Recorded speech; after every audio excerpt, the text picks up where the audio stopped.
उड़ीसा गया था। उड़ीसा में एक पर्वत है, उसका नाम है गंधमार्दन पर्वत। इसका जिक्र हमारे रामचरितमानस में भी है, वाल्मीकि रामायण में भी है, और सबसे अच्छा सुंदर वर्णन इसका रघुवंशम में है, कालिदास ने किया है, गंधमार्दन पर्वत। तो जहाँ ये गंधमार्दन पर्वत उड़ीसा में है, मैं वहीं गया था। जिस गांव में है उसी गांव में गया था, और वहाँ मेरी एक सभा हुई थी। मैंने उस गांव के सरपंच को पूछा कि भाई ये गंधमार्दन पर्वत बड़ा मशहूर है, भारत के शास्त्रों में इसका बहुत वर्णन है, जरा बताओ इसकी विशेषता क्या है। तो उसने कहा कि साहब इसकी एक विशेषता ये है कि इस एक पर्वत पर 16,000 जड़ी बूटियाँ हैं। मैंने कहा नाम मालूम है? उसने कहा 16,000 के तो नहीं मालूम है, 500-600 के तो बता सकता। फिर मैंने कहा किसको मालूम है? तो कहता मेरे दादाजी को 1000-1200 का मालूम है।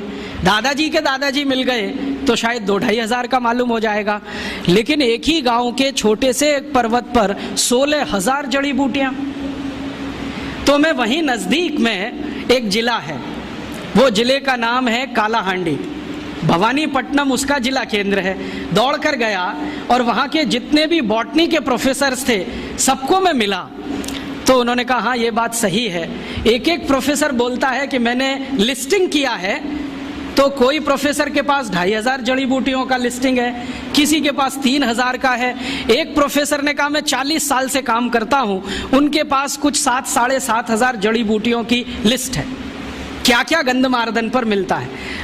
और उनकी इच्छा है कि मैं सबका लिस्टिंग करूं 16,000 का, लेकिन वो कहते हैं कि शायद 2 जन्म इसमें लग जाएंगे, 1 जन्म में ये होने वाला नहीं है। आप सोचो, गंधमार्दन पर्वत एक भारत के जिले के एक गांव के नजदीक का छोटा सा पहाड़, वहां पर इतनी जड़ी बूटियां, तो संपूर्ण भारत का जो मुकुट है हिमालय, उसकी कल्पना करो।